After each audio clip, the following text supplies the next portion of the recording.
of Unlock the Door Radio here on UCY TV Productions, where we like to dig a little bit deeper than you will see the corporate media doing. Hey, let's face it, we dig a lot deeper than the media oligarchy that exists today. Today, though, we have a special guest, Nikki, who represents an organization that's now gotten some attention ever since the Orlando tragedy that has just recently taken place, in which almost 50 people were killed and at least 50 people seriously injured. And that's an organization known as Pink Pistols. And I'm going to let Nikki just say basically what the organization's about and why we're starting to see more gun purchases, gun training, and so forth amongst the gay and lesbian community. Hello, Nikki. Hey, how you doing, Mike? Very good. Hey, why don't you just start off by telling us a little bit about your organization? Yeah, sure, no problem. The Pink Pistols is an organization that spontaneously came into existence off the internet in 2000. Somebody proposed the idea back around 2000. Gee, you know, with all the gay bashing and stuff, and 32 states issuing concealed carry permits, why don't gays get guns? Well, after an online article, Doug Crick and Gwen Patton created a website, pinkpistols.org, and put that out onto the internet, and as well as some manuals of how to actually start chapters. We really kept everything very streamlined. Next thing we know, people read the thing, say, hey, yeah, that's a great idea. And people stepped up and formed their own organizations across the country. And we had like about 30, 40 chapters spring up. And that was literally the beginnings of the Pink Pistols. Now, from about 2000 or so, I guess they were trudging along. And my involvement happened around 2006. I happened to be reading the internet, and I saw this article. And I said, what? Oh, LGBT guns? So I read into it. I said, hey, that sounds like a great idea. I said, hey, was there any local chapters where I lived at the time, which was San Jose, California? Well, I looked, and there was a chapter, but it was inactive. So I made some calls, made some connections. I said, hey, I'll step up. I'll get this chapter running. So I did. And then from about 2006 on, I've been running and still run the San Jose chapter of the Pink Pistols. 2007, I contacted Gwen a little bit, say, hey, is anybody involved for a group speaking nationally and stuff like that, traveling the cities and stuff? And she said no one had stepped up. And I said, well, if nobody else will step up, I will step up. Well, needless to say, I've been stepping up since. But that's okay. I have a passion for that.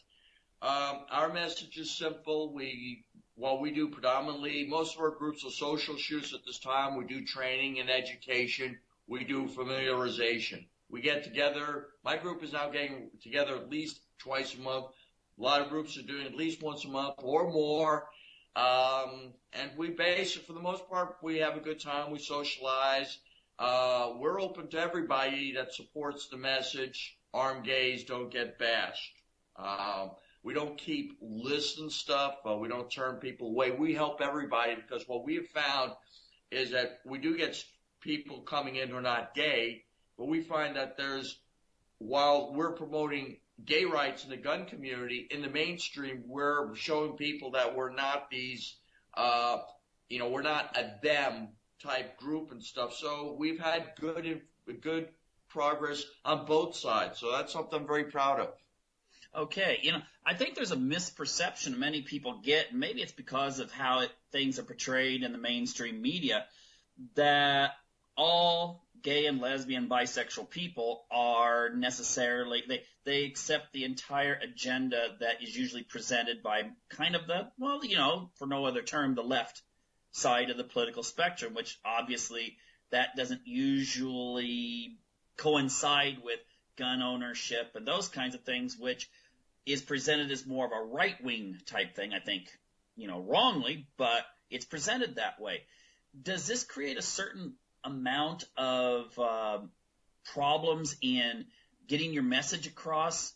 Maybe people think that this is something that goes against the general status quo. Well, our existence goes against a lot of the status quo, but the little children on the edges of both sides of the political spectrum aren't happy with us, but everybody else is. Now, we've actually, we get along very well with firearms organizations, and we got kind of a lukewarm relation, let's say, with gay organizations. But gay organizations, the problem with the gay organizations, a lot of the leadership of the gay organizations, a lot of gays themselves are tied in with progressive politics. And that happened in the early 70s. The problem with progressive politics is that the progressives promote big government. They want people to be dependent on government. They want redistribution. They want everybody to be economically equal. The idea of individual rights, individual initiative, the idea that the individual can stand up for themselves, especially against the power structure, and if the power structure is being run by progressives, I mean, there's probably a lot of deepness involved. A lot of also gays have a non-violence mindset, that violence is never justified. So, you know, if you have a non-violence mindset that violence is never justified, then you're going to look at guns as not as self-defense tools, or as I call tools of liberty. You're going to look at them as killing machines. You're going to look at them as weapons of war, or some other, you know, whatever the flavor is on stuff. So you don't want, a lot of people who have that mindset don't even want the police to have guns. They would disarm the military. Up in San Francisco, they don't let the ROTC color guard practice with dummy rifles. I mean, it's a bizarre mindset. But yeah, it's when we start talking with people, you know, their argument is when faced with violence, the gays should respond with whistles to call for help. Well, that's great. You know, if someone's around to get help. Well, if you see someone standing and they're getting beaten by a couple of people and they're blowing their whistle, and it's a stranger, you gonna jump in? Most likely not. Okay, I mean, that's the truth. Okay, and you know, our position, hey, if you face in our position is, hey, you know, I'd rather have my pistol. Now, of course, I practice, I train, I operate situational awareness. So the chances of me actually getting into such a situation are less and less and less, because I honestly avoid them. But if it does happen, well, you know, if someone pushes what I affectionately call my bang stick, you know, the cards fall where they may fall. Mm-hmm. You know, it's kind of interesting. I mean, I'm from the West Coast of the United States. I now live in Europe. And a lot of Europeans look at this issue and they kind of think the way that you're describing, you know, with the ROTC thing, that if everyone would just get rid of all the guns, that everything would just be this really peaceful, utopian situation. And they don't, well, how do you, without me elaborating, how would you respond to that? How would you talk to the typical British person or person in the Netherlands and explain to them what really is at the center of this issue? Well, the bottom line is, if you start off with, do you have a right to your life? You know, that's a yes or no question. Well, if you have a right to something, then do you have a right to protect it? Okay? So now the second thing, do you have a right to protect your life? Now let's go. It says, well, how much force do you have to use to protect your life? Okay? Whatever force is necessary. Now, if you're facing someone who's attacking you, the only way you're going to have a chance at survival is if you can respond at a minimum with at least equal force, but ideally with overwhelming force. Okay? I mean, that's reasonable. Now, if your opponent is armed with a knife, okay, and you're armed with a knife, it's about a 50-50 chance, let's say. But if he's armed with a knife and you got distance and you got a gun, it's superior. Now, really, it really comes down to, do you have a right to defend your life? Well, if someone says to me that you don't have a right to use force to protect your life, then I say fine. So if someone comes and attacks you, you're acceptable with them killing you then. Okay, you're acceptable about leaving your wife a widow, your children without a father or, mother or whatever. Now, if they say, yeah, I'm acceptable with that because we have a thing with society and stuff. Well, I'm open-minded, but if that is your attitude, you're open-headed and your brains fell out. I mean, I can't fix stupid. Yay. All right. That was pretty concise there. Now, do you have any statistics on the vulnerability of the gay community when it comes to attacks? I mean, we hear a lot about gay bashing and so forth. Is there any figure that would show that this is a much more targeted community for physical violence? The FBI, my friend Dave is a factoid person. I'm not. I kind of go through. I don't want to believe my life playing books and stuff. But he said the latest FBI statistics show that all hate crimes in the country, and that includes racially motivated and other type things. 20% of hate crimes are gays. And he did say to me, "Oh, by the way, Nikki, what are you carrying nowadays? Because violence against trans has actually doubled over the last year." And I said, "Okay, Dave, I'll carry an extra magazine for my 45." Mm-hmm. Okay. So, but okay, it's numbers wise. Myself personally, I'm in the United States. I'm in the demographic that has the highest rate of violence committed against it of any group in the country. I mean, an active member in a street gang, let's say in Chicago, where they're having a gang war, has a less chance of being killed than I do. I'm at double the risk of that person. But, my thing is, I go through my life, I go my day out, day in, I have situational awareness, but I don't want to have what I call a bunker mentality and stuff. I want to live my life, and you know what? I figure if it's my time to come, it's my time to come. But if someone does attack me, they get a try, and if they don't do it fast and stuff, I'll return fire. That's about it. Yeah, I was just thinking. A lot of times, again, you come from California, and we hear a lot of celebrities coming out and saying that to restrict guns and so forth. But I noticed, don't most of those celebrities have armed guards? Yeah, what a bunch of hypocrites. And the same with many of our elected politicians. But the truth is, it's a power thing.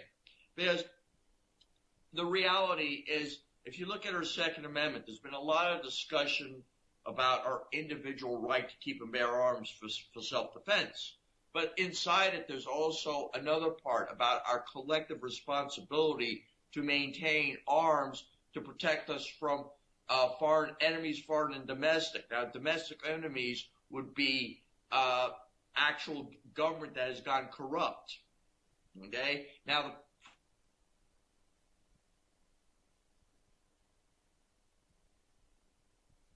the laws for them. Okay? So they have one standard for them, and there's one standard. They are some kind of nobility. Now, here's something that needs to be clarified about their, special people, elite and stuff. In the body of our Constitution, the establishment of titles of nobility, special classes of people, is specifically prohibited. Okay? Our Constitution says there will be no titles of nobility granted. And on the U.S. Supreme Court, it's quite ironic. On a carved in stone, it says equal under the law. So we're not supposed to have special people. In fact, I contend that the poor working mom who lives in areas of South L.A. or who lives in Oakland, California, areas that have got the highest crime rate in the country, has just as much right to carry firearms for self-defense as any celebrity. In fact, even more. And anybody who advocates, we really should limit the carrying arms to armed bodyguards of the rich and important people and stuff is a racist at best. They definitely are elitist. If they didn't read the U.S. Constitution. They're ignorant. If they did and they support that anyway, then they are a traitor to the very values this country was founded on. They're a disgrace. Okay, wow.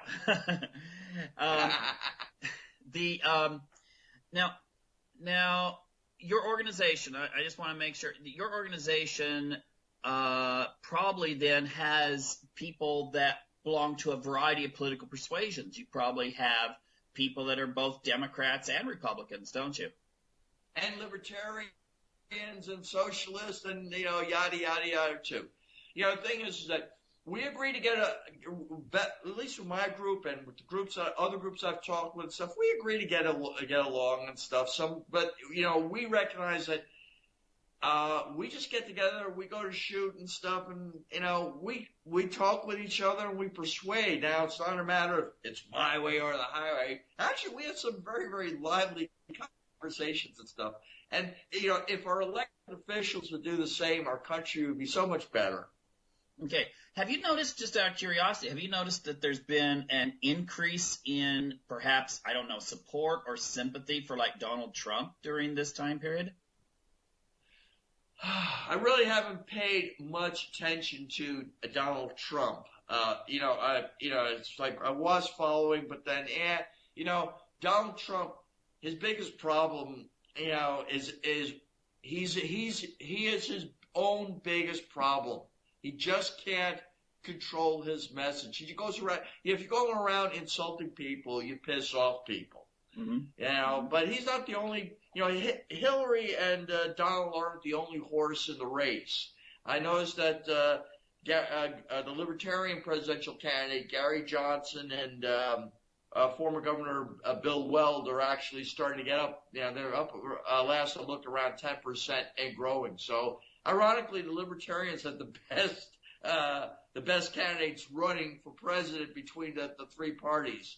I realize the third parties, unlikely they get elected, but hey, this country, this election cycle, everything has been so upside down. Conventional wisdom has not, so, I don't know. We'll start seeing how things start to shake up about September, October this year. Yeah, that should be really interesting after the conventions. Now, if you have a situation in which you're talking to people just at one-on-one, do you encourage them to look into arming themselves?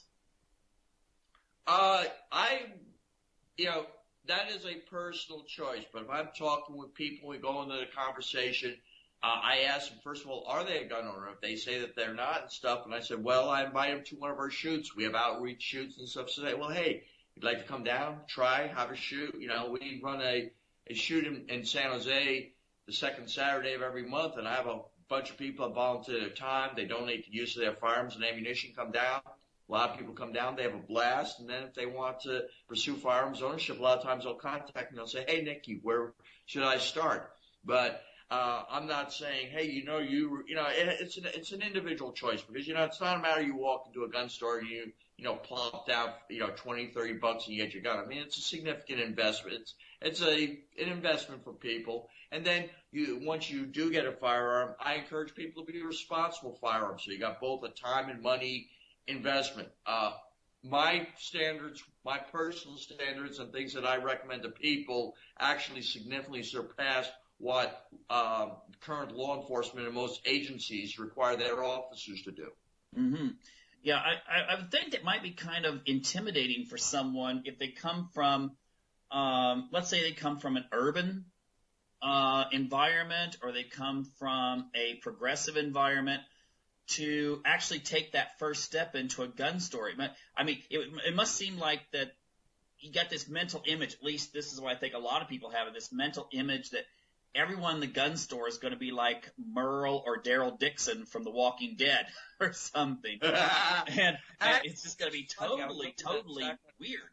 The other day I was meeting with some friends. We're going to talk about some strategy we're doing to expand pink pistols. But they were talking about a gun store up in Sacramento, which was actually it was like very prepper designed. A lot of AR-15s, handguns and stuff, like designed for like the Walking Dead situation. And the guys like big and burly, and they look like probably the guys from Duck Dynasty, right? So they're in the store, okay, and a gay couple comes walking in, like all shaking and everything, and they're like gruff, and they say, "Can we help you?" And they say, well, they identify themselves as a gay couple, and they said that they were in there because they were being hunted. This is after last Orlando. And what the guy said, what? He said, we're being hunted, and we need to know what we need to get to protect ourselves. And the guy looked at them and said, whoa, yeah, you're right. Okay. And then start going and say, here, you need this, you need this, you need this, and da-da-da-da-da. And then start going explaining and say, and then if this is the guys I recommend for training and stuff. And then the couple said, wow, thank you. And then the couple left, and then 4 more couples came in and said such and such refer us to you. So this guy, the way it was described to me, it was so funny that we're actually looking at setting up video cameras and doing a reenactment and posting it on YouTube, because it was just fabulous.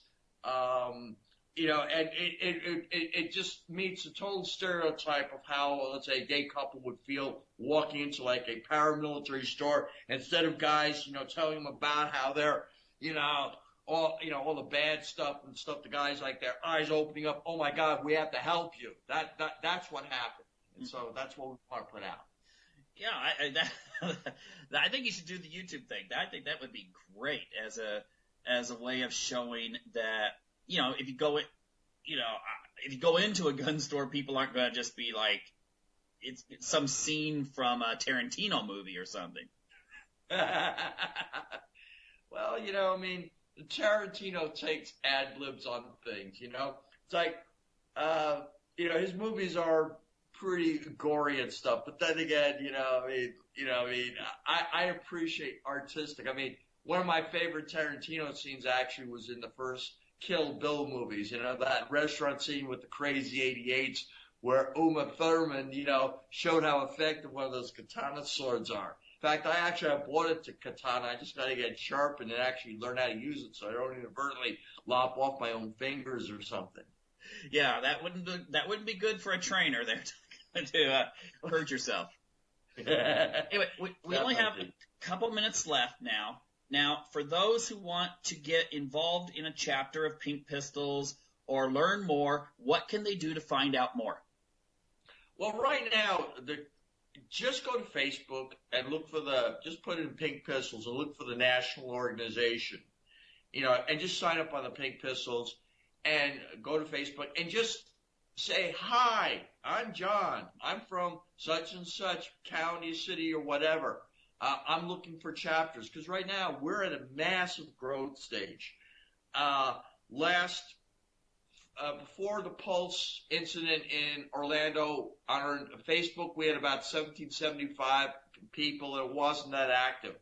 Last night, I haven't even had a chance to check, but we were up to 6,800 people, and we've tripled in 3.5 times size in 1 week.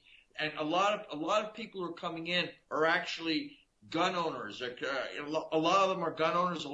We've got a lot of trainers that actually are posting on. So there's a lot of people that want to help, and I'm looking, trying to make time to actually create models that can be cookie cuttered, cloned, and replicated all over the country. But if you go on there and say, hi, I'm from such and such a city and stuff, you could go to the national site at pinkpistols.org, but I go for the Facebook because that's like the most interactive and stuff. And if there isn't anything, who knows? It's like, San Diego, California, for instance, there was nobody down there. Everybody's saying, what if? Well, Pulse happened, and they got a chapter up, and they have 150 people in the chapter in 1 week. That's, so that's where go to Pink Pistols at Facebook. All right. Excellent. Well, thank you very much, Nikki, for your time. Hey, it's a pleasure. We're all in this together, that radical Islamist, he didn't just attack gays. He attacked Americans. And my conservative friends, my NRA buddies are saying, you know what? We may disagree on a lot of things, but you guys have a right to your life. They said that was absolute, I don't want to say, I'll say it was actually crap. And they want to help. They said, look, we can deal with this other stuff right now. Right now, our country's under siege. If you got attacked, we got attacked. We're in this together. So, I'm hoping that this brings America together and stuff. We set aside our petty differences. Then, if we unify as a country, we can fix a lot of other things. So if we do that, then the best thing for us to do is be united as a country. And then what we can do, our message to that radical Islamic is, hey, screw you. Okay. All right. Okay. Well, thank you very much, and good luck with all your endeavors. Hey, thanks for having me. Yes, and I'd like to thank my listening audience for tuning in this half hour of the show and invite you to stick around, or if not, well, come back again next week. See you later.